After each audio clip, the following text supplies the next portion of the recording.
Olá, meus irmãos, saravá, que a paz do Xalá esteja com todos vocês. Sou o Pai Léo das Pedreiras e estou aqui para mais uma pílula do nosso canal. Se você não conhece ainda o nosso trabalho, se inscreva, ative o sininho e dê o seu joinha. Clica aqui embaixo, dá o joinha, que isso ajuda demais o nosso canal a crescer aqui no YouTube. E também esse vídeo está aqui no Instagram, então segue a gente no @umbanda_RP. Além disso, tem o livro Senzala, que está em venda. Tem os nossos cursos no Hotmart, você pode ter acesso a tudo isso aqui embaixo, é só mandar um direct ou entrar em contato conosco, certo?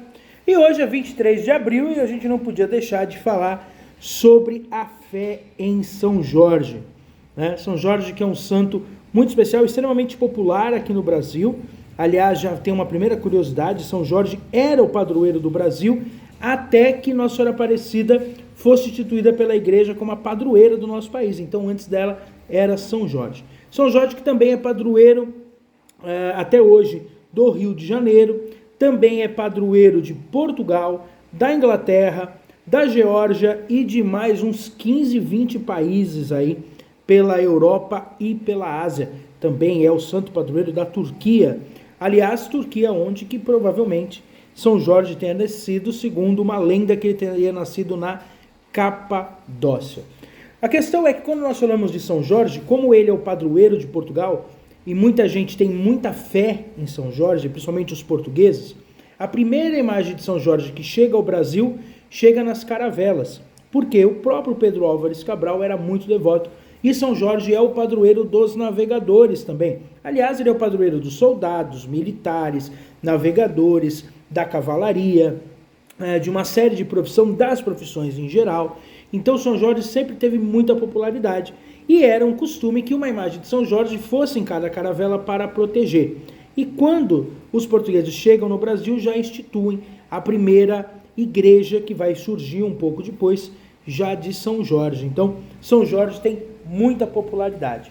Ele é festejado no dia 23 de abril porque teria sido a data da sua morte. Aliás, 19 de abril, há pouco tempo atrás, a gente até fez uma pílula, que é dia de Santo Expedito. Santo Expedito teria sido morto no dia 19 de abril, e como ele era o intermediário, né, ele era o imediato de São Jorge, ele que teria entregue São Jorge, depois de ter sofrido muita tortura, e São Jorge teria sido martirizado no dia 23 de abril.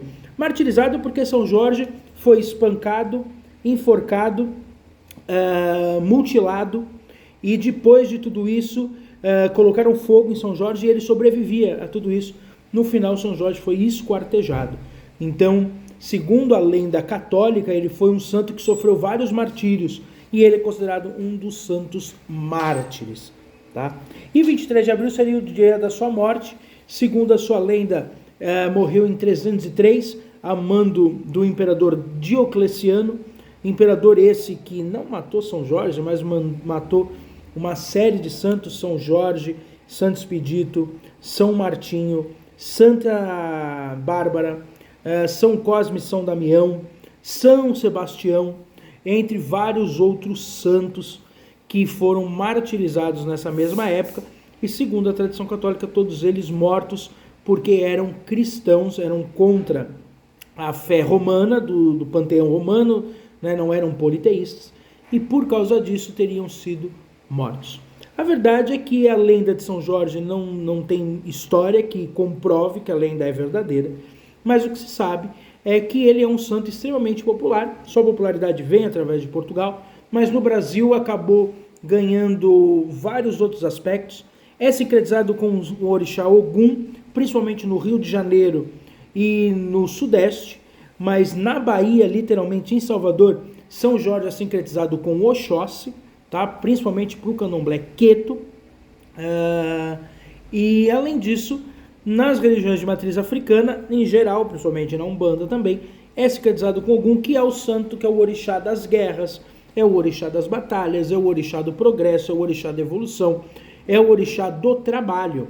Então, por isso que ele é sempre muito reverenciado. É muito comum as pessoas terem a imagem de São Jorge, onde trabalham espadas de São Jorge, que é a sua erva principal, plantada num vaso. É muito costumeiro, principalmente nos botecos, né? Nos bares, sempre você acha uma figura ali de seu Zé, de São Jorge, sempre protegendo. São Jorge tem esse aspecto de proteção. Então é muito comum que as pessoas coloquem imagens para proteger as entradas de casa, principalmente nas entradas, sempre uma fita, ou um vaso com a espada de São Jorge, ou uma imagem de São Jorge, enfim, sempre tem alguma milonga que as pessoas façam para São Jorge. As principais ervas de São Jorge tem a espada de São Jorge, a lança de São Jorge, que são diferentes, são ervas de descarrego, né, que as pessoas tomam do pescoço para baixo. Agora, hoje que é dia 23, você quer tomar um banho de elevação ligado a São Jorge? Poxa, eu quero usar uma erva, que eu quero tomar um banho para me conectar com São Jorge, para me equilibrar. A losna é uma ótima erva para São Jorge, a carqueja é uma ótima erva para São Jorge e a samambaia. Todas as samambaias são ervas de cabeça, né? Ervas de elevação ligado a São Jorge. Um costume também que as pessoas têm, né? As oferendas de São Jorge, a manga é uma oferenda para São Jorge, o abacate é uma oferenda para São Jorge, o paliteiro de Ogum, que nada mais é do que o cará assado ou cozido na cerveja, e aí você espeta ali palitos de dente, sempre em múltiplos de 7, e oferenda para Ogum, regado com dendê, enfim. Outra coisa também interessante é que a comida de Ogum também é o feijão fradinho, é uma oferenda. Muita gente acha que a feijoada é oferenda para Ogum. A feijoada não é oferenda para Ogum.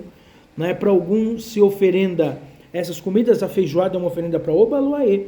Porém, é costumeiro que se façam feijoadas para São Jorge. Por quê? E isso é uma tradição que vem desde as escolas de samba. Como feijoada sempre foi um prato bem mais barato, bem mais em conta, ainda mais em grande quantidade, era comum que as feijoadas das escolas de samba, né, no dia de São Jorge, os festejos das escolas de samba, era servido feijoada.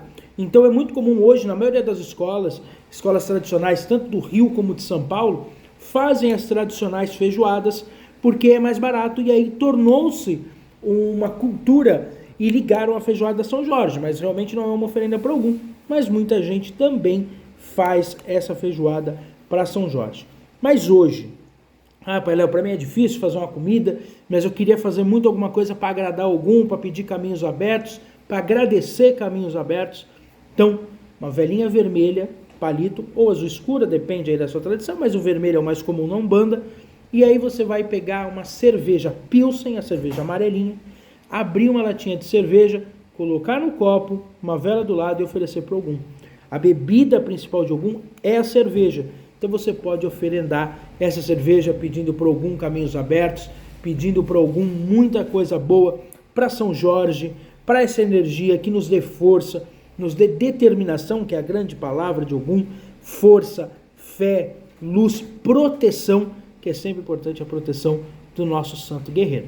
Agora, se você quiser saber mais sobre São Jorge, você vai ter que procurar um terreiro sobre esse querido santo, santo padroeiro de tantas pessoas, santo padroeiro do meu Corinthians também, né? Quem sabe ele dá uma sorte aí, que a gente tá mal nesse campeonato, mas sempre pedindo que nosso Pai nos abençoe e nos ajude. Agora, se você quiser saber mais, procure um terreiro. Um abraço, saravá e salve Jorge! Ogum, ele nunca balança, ele pega